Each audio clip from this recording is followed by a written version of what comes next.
In the quiet, tree-lined streets of Westfield, New Jersey, a postcard-perfect suburb where kids bike to school and neighbors wave over white picket fences, lies 657 Boulevard, built in 1925. It's a grand 6-bedroom colonial with wraparound porch, bay windows, and a backyard big enough for dreams. To most, it's just a house, but to the Broaddus family, it became a prison of unseen eyes and a voice from the shadows they called the Watcher. It was June 2014. Derek and Maria Broaddus, both in their 42nd, had just closed on their forever home for $1.3 million. Maria grew up blocks away. This was her roots calling her back. Their 3 kids, ages 3, 6, and 10, were buzzing with excitement, already planning backyard forts and Christmas mornings by the stone fireplace.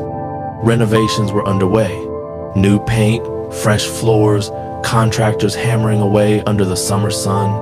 Life felt full, promising. 3 days after closing, Derek stepped onto the porch in the sticky evening heat. He grabbed the mail from the box junk flyers, a utility bill and 1 plain white envelope, handwritten in thick, shaky script. To the new owner, no stamp. Inside, a single typed page. He unfolded it under the glow of the porch light, and the words hit like ice water. Dearest new neighbor at 657 Boulevard, it began. Allow me to welcome you to the neighborhood. The tone was polite, almost neighborly. But then, how have you found the neighborhood? Do you plan to restore the house to its former glory? 657 Boulevard has been the subject of my family's attention for decades. My grandfather watched the house in the 1,920 seconds. My father watched in the 1,960 seconds. And now it's my time. Derek's stomach twisted. Watched? For what? The letter grew darker. I am the Watcher is signed off. I pass by many times a day. I see all the comings and goings. The workers, the Honda in the driveway, the children playing in the yard. I have seen them. So far, I think there are 3 that I have counted. It knew their van, their kids, and worse.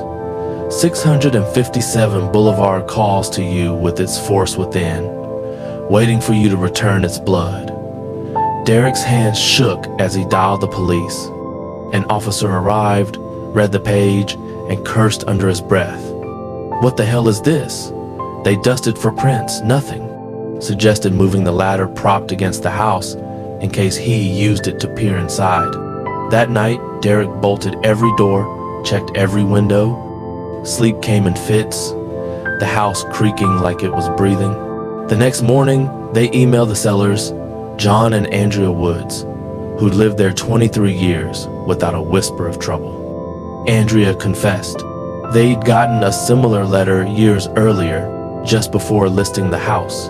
It seemed like a disgruntled neighbor, she wrote. They tossed it, laughed it off. Now, regret seeped in. Westfield PD launched a quiet probe. Detective Frank Lugo took the lead, no leaks to neighbors.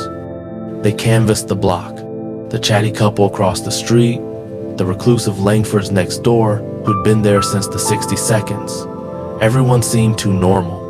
But Derek and Maria couldn't shake it. Maria started yelling the kids' names from the driveway instead of letting them roam. Derek skipped a business trip, eyes glued to the rear view on every drive home. 2 weeks later, the second letter arrived. Same envelope, same script. Inside, welcome again to your new home at 657 Boulevard. The workers have been busy, and I have been watching you unload carloads of your personal belongings. The dumpster. It is so convenient. It misspelled their name Broaddus, but nailed the kids' nicknames, ones Maria only used at dinner. I am pleased to know your names now and the name of the young blood you have brought to me. Young blood? Derek's blood ran cold. It described the basement's Evil roots, the attic's second coming, the windows that allow me to watch you and track you as you sleep. They never moved in. The kids stayed at Maria's parents'. Renovations dragged on in a ghost house, contractors whispering about weird vibes. Derek installed cameras, hired a PI. The letter's style screamed old school, double-spaced, weathered chit-chat, no emojis or slang. An ex-FBI profiler pegged it as voracious reader, maybe movie-inspired, like a killer taunting from the shadows. Suspicions zeroed on the Langfords. Michael, the brother, was odd kept to himself, ranted online about intruders. Police grilled him. His sister Abby fumed about harassment. But DNA on the envelope? Female. Alibis held. Cleared. A third letter. Where have you gone to? 657 Boulevard is missing your children. They are the young blood the house craves. Petulant now, like a jilted lover. Desperate, the Broadduses sued the Woods for hiding the first letter, $1.3 million in damages. The case exploded. Reporters swarmed the lawn. Stalker house headlines everywhere. Kids at school teased, "Who's the watcher? Is he gonna get us?" The family fractured fights, therapy, pills to sleep. They rented the house briefly, but even tenants bailed after peeks at the letters. Selling? Nightmare.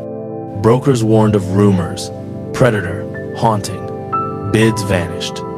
They tried subdividing the lot, neighbors blocked it, calling the house our Alamo. In 2017, after the lawsuit dragged into depositions, a fourth letter arrived at the rental. To the vile and spiteful Derek and his wench of a wife, Maria. You wonder who the watcher is? Turn around, I am everywhere. It mocked the news vans, the failed plans. Maybe a car accident, maybe a fire, maybe something as simple as a mild illness that never seems to go away.